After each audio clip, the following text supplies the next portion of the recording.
I wouldn't recommend forcing yourself to do creative work if you are low on energy or you just don't feel inspired. I met up with my best friend, but we ended up just yapping for 5 hours. Word count goals are making me slip into pressuring myself again. We don't always have those super focused days. Good morning, guys, and welcome back to my channel.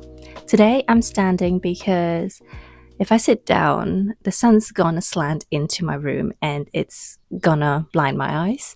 So today I decided to stand. I haven't gotten ready yet. I still need to change. I'm still in my pajamas and I need to finish doing my eye makeup. Today will be a quiet day of working on Project Mirror. First of all, I was on holiday for 2 weeks. I went to China and then Malaysia to see my family, and I was really ill actually in the first few days. So I had this whole thing planned, like doing this figure drawing challenge to get back into like the habit of drawing every day, or at least regularly. And then I got sick, so I didn't do that in the end. And then I thought, oh, surely I'll have time, to do some writing. No, I didn't. It was very busy. I don't even know what I did. Just went out, had food, hung out with family, did some shopping, didn't do any writing or reading really. So yeah, that was a bit of a failure, but I had a good time still, seeing everybody and just being somewhere where it was warm. I tried to get back into writing yesterday, but I met up with my best friend to do some writing together, but we ended up just yapping for 5 hours. So I didn't do any writing yesterday, but then last night I did do some brainstorming my book because I just realized I can write in a cafe, like I can get into the zone, but for some reason brainstorming I kind of have to do at home on my own without any distractions, because I like to think out loud sometimes, and sometimes I like to act out scenes.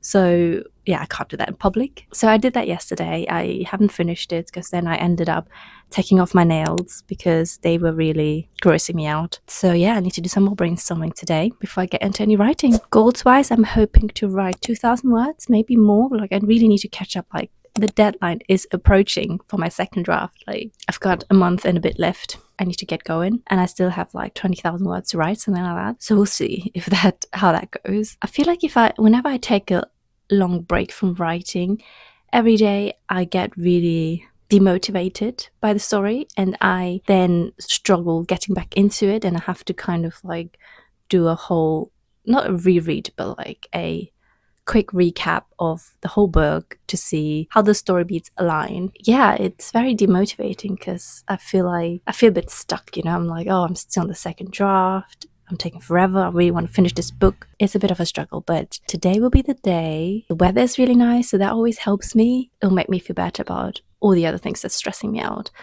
about being unemployed. I might insert some clips from yesterday when I met up with my friend.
I got changed out of my pajama top.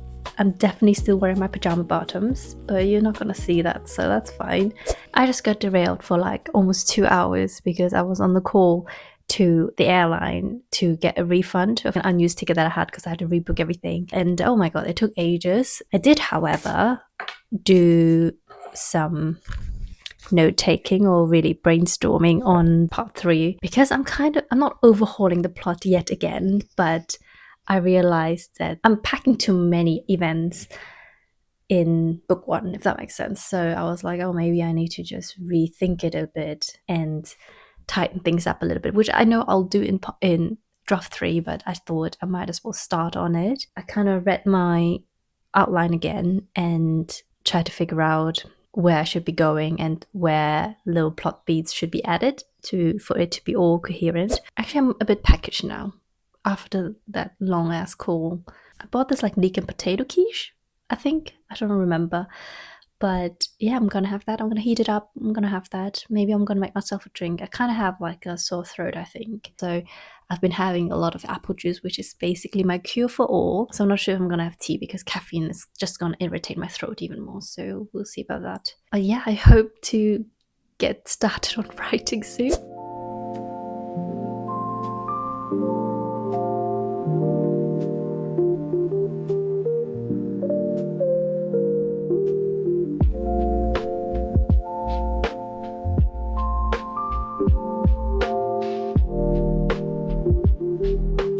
So it actually turns out that I wasn't as far as I thought I was with my word count. I thought I only had 20,000 words left, but it turned out it was actually 35,000. So that means a whole 15,000 words more that I had to do.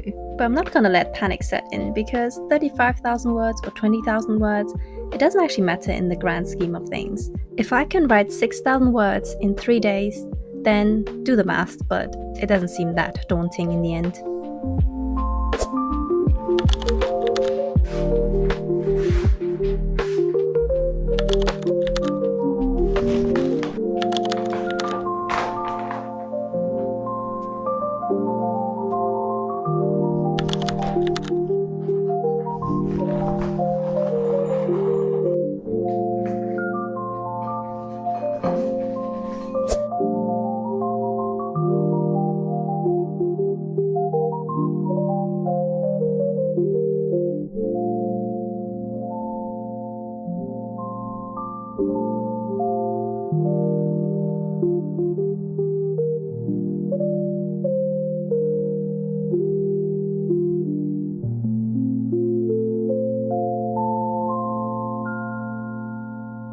What is actually wrong with me? I finally wrote 1,000 words and it took me 2.5 hours. I was kind of distracted. To be fair, I was doing quite a bit of brainstorming as well because I think this act or this part of the book is kind of, we're resolving all the conflict or we're kind of leading up to the climax. There's just so many subplots that need to be tied up and need to lead to the climax that it's really confusing me. I'm not going to lie. This book is like filled with all my random thoughts and like honestly like a brain, what do you call it? There's a word for it, like a brain vomit right now. As I'm trying to figure out how the events will play out. I really regret writing this book. I'm not gonna lie, like why couldn't I have just written a romantasy? Something that kind of pivoted around romance or something a lot less complex. Instead, I decided to write a book about conspiracies and secrets, trauma, whatever. Like, I don't know, sometimes I do worry that I'm not equipped to write this book. Like, I think it's a great book and I think once it's out there and if I executed it well, it would do really well. Like I feel like it's a good book. It's a good story. But I just don't know if I'm skilled enough to write it sometimes. But anyways, we're not here to talk about my doubts. And I mean, we are because we're honest here and we're going to be very transparent. But these are my book ideas. I'm still going to write it and I'm still going to hope for the best. I just worked on one chapter and there's still a little bit to go, which I think I'm going to do.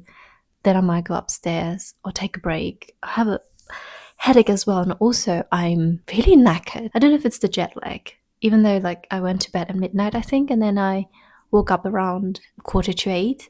So it's not too bad. It's not like I didn't sleep at all. But yeah, I'm just so exhausted. I feel like maybe I'm getting sick as well. It's the English weather. So I might take a break, might actually start a series soon, which is called Pursuit. It's called Pursuit of Jade, and it's a Chinese drama, historical drama, and there's just been so many posts on Instagram that have been hooking me, and now I'm like really intrigued about it. So I might check it out. I think it's on Netflix, so I might do that. I might read Electra, since I only have 4 more days to finish the book club book, and then I'll do some more writing because obviously I need to write another 1,000 words. Oh, there was one more thing I wanted to show you guys. I want to show you guys the kind of books that have helped me write my novel, which is one is The Save the Cat Writes a Novel by Jessica Brody. If you haven't already heard of it, Save the Cat is like almost like a cheat sheet for writing good stories, I suppose, or for plotting out your novel. Well, originally it's for plotting out your film script, but there is this book that kind of details how you can apply the Save the Cat beat sheet to writing a novel. And I thought that was really helpful. Like, a lot of it is, I was going to say common sense, but it's not actually, because you have to kind of study the craft of writing for it to be common sense. And I have been studying it for a while. I mean, I studied creative writing at uni, so the first 80 pages or so, they kind of detail and explain each beat, and then it goes into examples. So that's a book I would recommend. And then the other thing is what the hell? The other thing is The Emotion Thesaurus by Angela Ackerman and Becca Puglisi. Sorry if I pronounce it wrong. But this one I thought was really helpful because I do struggle with describing emotions. Or rather, I struggle with showing when it comes to emotions. Because it's just easier to say he was angry rather than he balled his fists and his jaw was clenched. You know what I mean. But if you want to write a great book, you have to show rather than tell. So I bought this book hoping that it will help me. And it has helped me so far.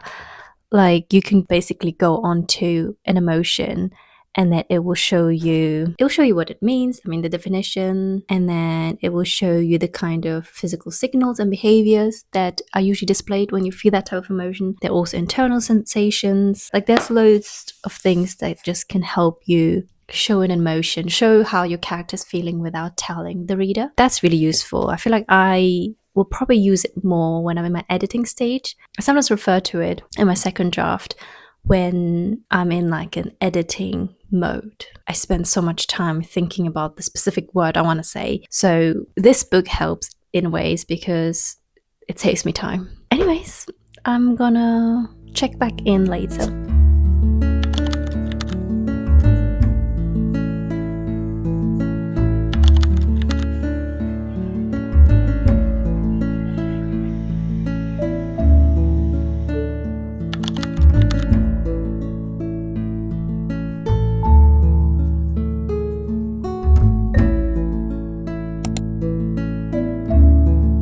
Hey guys, as you can see, it's another day. I ended up writing until the end of the night, so I didn't manage to film like an outro.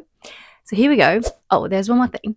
I want to start doing like a weekly favorites or weekly things that have healed me in some ways. At the start of each video, I'm doing this retrospectively now because I literally just thought of it today. That would be, for example, the current book I'm reading, a song that I've been playing on repeat, or the show I'm currently watching or whatever. So the show I'm currently watching, and that's honestly making me squeal like a teenage girl, Pursuit of Jade. It's chef's kisses, guys.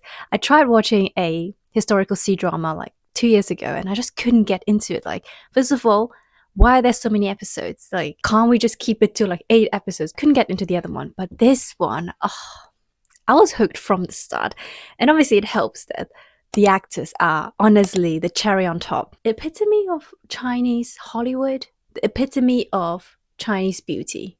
Yeah, that's what it is. Anyways, they are gorgeous and I love the slow burn. Yeah, I can't believe I'm like on episode 11 now and I only started it 3 days ago, something like that. So that's a show that's been honestly my comfort show right now. I wanted to do a bit of a reflection on how the day went and how I've been feeling about my burnout and also the recovery of it. So what did I think of the day? I feel like it was a lot harder and frustrating than I expected.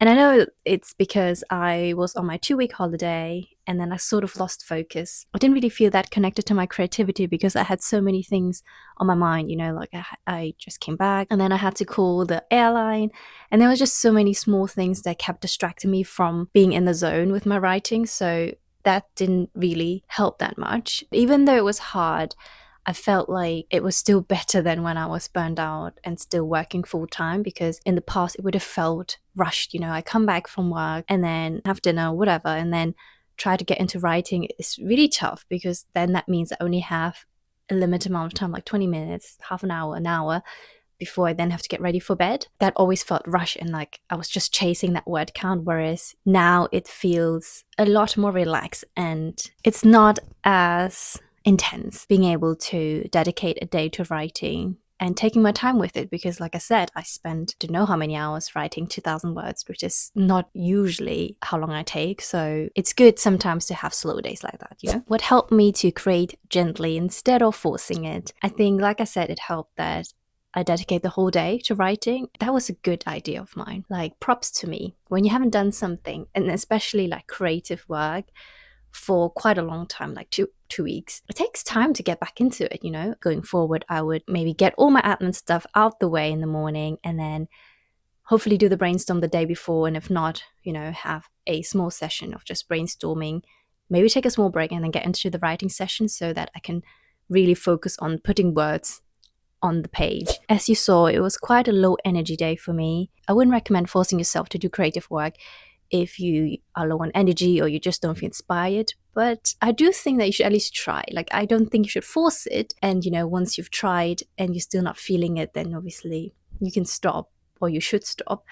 But I think you should at least try, because every little progress counts. You know, it can even be just, you know, thinking about your book or thinking about your creative work, planning and brainstorming. Like, I feel like all of that counts. So I think, yeah, there is a fine balance between, you know, just giving up and forcing it and pressuring yourself. On that note, though, I feel like word count goals are making me slip into pressuring myself again. So I was thinking that maybe instead of using those writing sessions as ways to reach my word count goal, I should maybe just see them as blocked out time. You know, if I block out an hour of writing time in my schedule, then I should just do that. And if I don't write whatever, like 1,000 words in that session, then that's fine. We don't always have those super focused days. Yeah, maybe I should put the pressure off by not giving myself a word count goal, and then, yeah, just making sure that I write every day, even if it's just, you know, an hour, and just be consistent with it. And I think that probably is a lot more sustainable as well. I say that, but also I am a perfectionist, and when I give myself a goal, then I kind of want to reach it. So I'll come back to you on that. What have I learned about creating while still recovering from burnout? It requires a lot of patience,